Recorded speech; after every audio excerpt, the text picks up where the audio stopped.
Stop loss లేని trading or investing మీ bank అకౌంట్స్కి హానికరం. Trading or investing without stop loss is injurious to your bank accounts. Hello, hi, hope you're doing good. నేను మీ Telugu trader Shyam.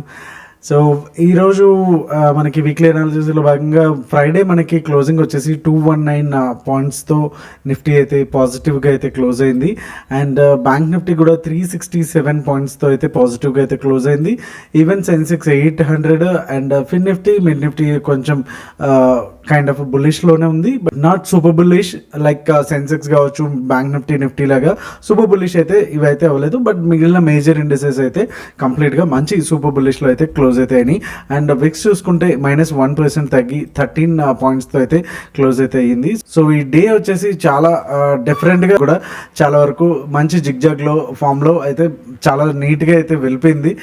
Bank Nifty కూడా almost high నుంచి చాలా వరకు డౌన్ అయింది, కానీ బట్ అక్కడ నుంచి కూడా మంచి స్ట్రెంగ్త్ అయితే కనిపించింది. మనం చూసుకుంటే కనుక సేమ్ నిఫ్టీలో బ్యాంక్ నిఫ్టీలో ఈ క్యాండిల్స్ ఎలా అయితే ఉన్నాయో సేమ్ ఫామ్లో మనం హెచ్డిఎఫ్సిలో కూడా చూడొచ్చు.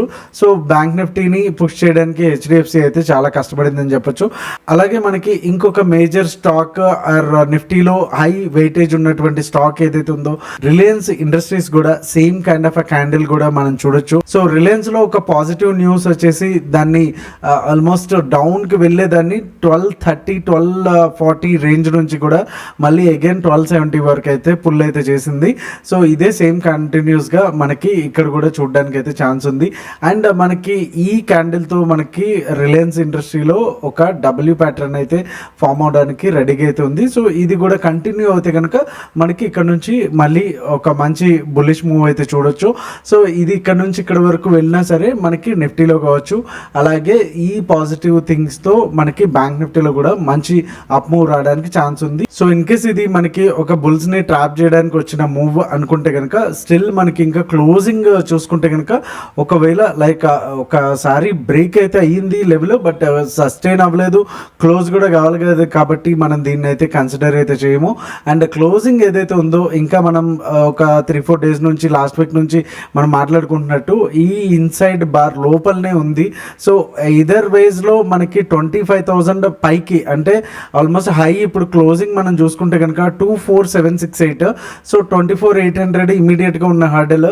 సో ఇది కూడా బ్రేక్ అయితే మనకి నెక్స్ట్ ఏదైతే 24,900 అండ్ 25,000 దగ్గర ఉన్నటువంటి ఈ జోన్ ఏదైతే ఉందో ఒక 100 పాయింట్ జోన్. సో దీన్ని మనం బ్రేక్ చేసుకుంటే కనుక బుల్స్ కి ఒక మంచి సపోర్ట్ ఉంటుంది, అలాగే పైకి వెళ్ళడానికి ఉంటుంది. ఇన్ కేస్ ఒకవేళ చిన్న గ్యాప్ అప్ అయ్యి మళ్ళీ సస్టైన్ అవ్వకుండా ఒక యూటర్న్ తీసుకొని బౌన్స్ అవుతుంది అనుకుంటే కనుక మళ్ళీ అగైన్ నెక్స్ట్ వీక్ కూడా ఇలానే ఫ్లాట్ గా ఉండడానికి అయితే అవకాశం ఉంటుంది. ఏదైతే ఈ మదర్ బార్ ఏదైతే ఉందో ఇన్సైడ్ బార్ దీన్ని బ్రేక్ అయ్యేంత వరకు, అలాగే సస్టైన్ అయ్యి క్లోజ్ అయ్యేంత వరకు కూడా మనకి సైడ్ వేస్ అయితే తప్పదు. సో డౌన్ సైడ్ కి వచ్చేసరికి ఈ లో ఏదైతే ఉందో 24,200 ఇది ఇప్పటి వరకు కూడా మంచి సపోర్ట్ ఉంది. సో ఈ జోన్ వైజ్ గా మనం చూసుకుంటే కనుక మనం ట్రెండ్ లైన్ వైజ్ గా చూసుకోము, జోన్ వైజ్ గా చూసుకుంటాం. సో 24,300 ఆర్ 24,200 వరకు ఈ జోన్ బ్రేక్ అయితేనే మనకి డౌన్ సైడ్ అయితే వెళ్ళడానికి ఛాన్స్ ఉంటుంది. అలాగే డౌన్ సైడ్ వచ్చేసి 24,000 అలాగే 23,800 వరకు కూడా మనం కమింగ్ అప్ డేస్ లో చూడడానికి ఛాన్స్ ఉంటుంది, ఓన్లీ 24,200 బ్రేక్ అయితే కనుక. నిఫ్టీ వీక్లీ టైం ఫ్రేమ్ లో చూసుకుంటే కనుక మనకి హ్యాంగింగ్ మ్యాన్ ప్యాటర్న్ అయితే వచ్చింది. సో జనరల్ గా ఇది ఇలాంటి టాప్ ఏరియాలో వస్తే కనుక దాని సిగ్నిఫికెన్స్ వేరేగా ఉంటుంది, అంటే రివర్సల్ అవ్వడానికి ఛాన్సెస్ ఉంటాయి అనేసి. బట్ ఇక్కడ మనం చూడాల్సింది ఏంటంటే ఇంత డౌన్ ట్రెండ్ తర్వాత ఇది ఒక అప్ ట్రెండ్ అనుకుంటే ఇక్కడ హ్యాంగింగ్ మ్యాన్ అయితే వచ్చింది. సో మనం డైలీ టైం ఫ్రేమ్లో అనుకున్నట్టు ఈ లెవెల్ ఏదైతే ఉందో 24,200 కూడా బ్రేక్ అయ్యి ఇక్కడ ఒక క్యాండిల్ కనుక మనకి ఈ రేంజ్లో సస్టైన్ అవుతే డెఫినెట్గా మనకి హ్యాంగింగ్ మ్యాన్ కంటిన్యూషన్ ప్యాటర్న్ అయితే రావడానికి ఛాన్స్ ఉంటుంది. అప్పుడు ఇలాంటి క్యాండిల్స్ వేసుకుంటూ అగైన్ 23,000 లెవెల్స్ అయితే చూడడానికి అయితే ఛాన్సెస్ అయితే ఉంటాయి. ఒకవేళ ఇన్ కేస్ ఈ హై ఏదైతే మనం అనుకున్నట్టు 24 1800 కావచ్చు, 24,900 ఈ లెవెల్స్లో అంటే అప్ సైడ్ లెవెల్స్లో ఏదైతే బ్రేక్ అయితే కనుక మనకి ఇది వ్యాలిడ్ అయితే కాదు. సో వీక్లీ టైం ఫ్రేమ్లో మనకి హ్యాంగింగ్ మ్యాన్ ప్యాటర్న్ అయితే వచ్చింది. సో మంత్లీది ఇంకా చూడడానికి అంత అవసరం లేదు. So same kind of a candle bank నిఫ్టీలో కూడా మనకి వీక్లీ టైం ఫ్రేమ్లో కనిపిస్తుంది. సో దీని లోయర్ లెవెల్ ఏదైతే 52,250 లెవెల్స్ ఏదైతే ఉన్నాయో చాలా ఇంపార్టెంట్. అలాగే హై వచ్చేసి 53,800 కూడా చాలా ఇంపార్టెంట్ మనకి జోన్స్గా అయితే కనిపిస్తుంది. ఇన్ కేస్ పొరపాటున కనుక ఈ మధ్యలో ఉంటే కనుక మనకి కంప్లీట్గా సెల్లర్స్ వీక్ అన్ని అయిపోతుంది మళ్ళీ అగైన్. సో డైలీ టైం ఫ్రేమ్లో చూసుకుంటే కనుక మనకి సేమ్ ఇందాక మనకు వచ్చినట్టు 53,800 వచ్చేసి మంచి క్రూషియల్ లెవెల్. సో మండే ఈ లెవెల్ కనుక బ్రేక్ 53,800 కూడా బ్రేక్ అయింది అనుకుంటే కనుక next hurdle and psychological level వచ్చేసి 54,000. సో ఇది కూడా బ్రేక్ అయితే మళ్ళీ మనం ఫ్రెష్ ఆల్ టైమ్ హైస్ అనేది చూడడానికి అయితే ఛాన్సెస్ అయితే ఉంటాయి.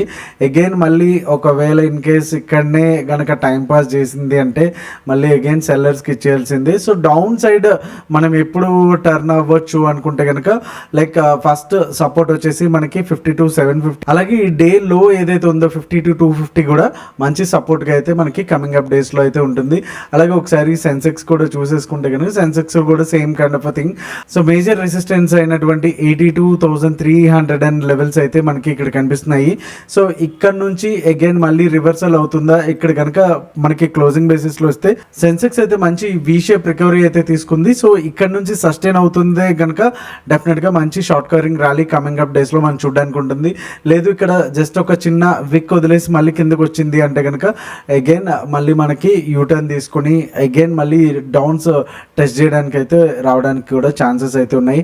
సో మండే వరకు మనకి లెవెల్స్ ఏమున్నాయి అండ్ అలాగే ఎకనామిక్ క్యాలెండర్లో మనకి నెక్స్ట్ వీక్ ఏ ఈవెంట్స్ ఉన్నాయి అనేది ఒకసారి చూసేద్దాం. సో ఫస్ట్ చూసుకుంటే కనుక ఎకనామిక్ క్యాలెండర్లో మనకి మ్యానుఫ్యాక్చరింగ్ పిఎంఐ డేటా అయితే ఉంది December 16th మండేనే. సో ఇది అంత పెద్ద మనకైతే ఎఫెక్ట్ అయితే ఏముండదు. అండ్ WPI ఇన్ఫ్లేషన్ డేటా అనేది కొంతవరకు మనకి ఎఫెక్ట్ అయితే చూపిస్తుంది. అండ్ తర్వాత ట్రేడ్ బ్యాలెన్స్ డేటా అయితే వస్తుంది, అది కూడా పెద్ద మనకు ఉండదు. అండ్ మ్యానుఫ్యాక్చరింగ్ పిఎంఐ, సో ఇది కూడా అంత సిగ్నిఫికెంట్గా మన ఇండియన్ మార్కెట్స్ మీద అయితే పడదు. అండ్ ట్యూస్డే ఏదైతే ఉందో కోర్ రీటైల్ సేల్స్ కొంతవరకు దీని మీద మనకి ఎఫెక్ట్ అయితే పడేదానికి ఛాన్స్ ఉంది. అండ్ సిపిఐ వచ్చేసి ఇది మంది కాదు. సో వెన్స్డే వచ్చేసి యూకే మార్కెట్స్కి వచ్చి సిపిఐ డేటా అయితే ఉంది. సో అది కూడా పెద్దగా మనకి ఎఫెక్ట్ పడదు. అలాగే వెన్స్డే క్రూడ్ ఆయిల్ ఇన్వెంటరీస్ ఉన్నాయి. సో ఇది వచ్చేసి కంప్లీట్గా క్రూడ్ మీద కొంతవరకు ఎఫెక్ట్ చూపించడానికి అవకాశం ఉంటుంది. సో క్రూడ్ మీద చూపిస్తే అది కంప్లీట్గా ఇండిసెస్ మీద చూపిస్తుంది అండ్ క్రిప్టో కరెన్సీ మీద కూడా ఇది మనకి ఎఫెక్ట్ పడేదానికి అయితే ఛాన్స్ ఉంది. అండ్ తర్వాత థర్స్డే వచ్చేసి మనకి ఎఫ్ఓఎంసీ ఎకనామిక్ ప్రొజెక్షన్స్ స్టేట్మెంట్ కూడా అదే రోజు ఉన్నాయి. And fed interest rate decision కూడా మేజర్గా ఉంది. సో మేజర్గా మనం గుర్తుపెట్టుకోవాల్సింది థర్స్డే ఒక డే అంటే December 19th. సో BTST కూడా ఎవరైతే క్యారీ చేస్తున్నారో వాళ్ళు ఆ రోజున కొంచెం జాగ్రత్తగా ఉండాలి. పొజిషన్ సైజ్ కానీ లేకపోతే హెడ్జింగ్ పెట్టుకోవడం అయితే మర్చిపోద్దు on December 19th. Okay. And తర్వాత ఫ్రైడే వచ్చేసి ఫారెక్స్ రిజర్వ్స్ అనేది ఉంది. సో ఇది కూడా పెద్దగా అంత ఎఫెక్ట్ అయితే మన మీద ఉండదు. భారీగా ఏమన్నా ఉంటే కనుక అది కొంతవరకు ఎఫెక్ట్ చూపించడానికి ఛాన్స్ ఉంటుంది కానీ. సో ఇంకా నిఫ్టీ లెవెల్స్కి వస్తే కనుక మండేకి మనకి ఇన్ కేస్ ఒకవేళ గ్యాప్ అప్ అయితే కనుక 24,812 పైన అంటే ఒక 40-50 పాయింట్స్ పైన కనుక గ్యాప్ అప్ అయితే కనుక మనకి ఫస్ట్ టార్గెట్ వచ్చి 863 అండ్ సెకండ్ టార్గెట్ వచ్చి 947 అండ్ థర్డ్ టార్గెట్ వచ్చి 25,000 అయితే మనకు ఉంటుంది. అండ్ ఈ లెవెల్స్ వచ్చేసి చాలా వరకు మనకి ఒక రెసిస్టెన్స్గా సపోర్ట్గా అయితే ప్రీవియస్ నుంచి కూడా ఈ లెవెల్ చాలా ఇంపార్టెంట్ రోల్ అయితే ప్లే చేస్తుంది, which is nothing but 24,691. So ఈ లెవెల్ కూడా బ్రేక్ అయితే మనకి 24,595 అండ్ సెకండ్ లెవెల్ వచ్చి 24,500 అండ్ థర్డ్ లెవెల్ వచ్చి 24,395. ఇంకా బ్యాంక్ నిఫ్టీకి వస్తే కనుక లైక్ ప్రీవియస్గా కూడా ఈ లెవెల్స్ వచ్చేసి చాలా ఇంపార్టెంట్ రోల్ అనేది మనకి ప్లే చేసింది, చాలా కీ రోల్ అని చెప్పొచ్చు, విచ్ ఇస్ నథింగ్ బట్ 53,681. అలాగే కింద కూడా ఈ లెవెల్స్ వచ్చేసి చాలా వరకు మనకి కంప్లీట్గా ఒక రేంజ్ బౌండ్ గేమ్ ఆడుకుంటాకి సపోర్ట్ అండ్ రెసిస్టెన్స్గా తీసుకున్న లెవెల్స్ ఇవి. సో 681 కూడా బ్రేక్ అయిపోతే కనుక 930, 945 మధ్యలో. అండ్ ఫస్ట్ టార్గెట్ వచ్చి 890 అండ్ సెకండ్ టార్గెట్ వచ్చి 54,130 అండ్ థర్డ్ టార్గెట్ వచ్చి 54,386గా అయితే మనకు ఉంటుంది. అండ్ డౌన్ సైడ్ వచ్చేసి 53 283 కూడా బ్రేక్ అవుతే కనుక మనకి 53,151 అండ్ సెకండ్ టార్గెట్ వచ్చి 53,000 అండ్ థర్డ్ టార్గెట్ వచ్చి 52,822గా అయితే మనకి లెవెల్స్ అయితే ఉంటాయి. సో మనం daily Nifty, bank Nifty trades అయితే ట్రేడర్స్ గ్రూప్లో అయితే ఇస్తున్నాము. సో ఆ ప్రీమియం గ్రూప్లో జాయిన్ అవ్వాలి అనుకుంటే లింక్స్ వచ్చి డిస్క్రిప్షన్లో అయితే ఉన్నాయి. చాలా నామినల్ ప్రైస్తోనే మనం తీసుకుంటున్నాము. If you're interested you can try definitely.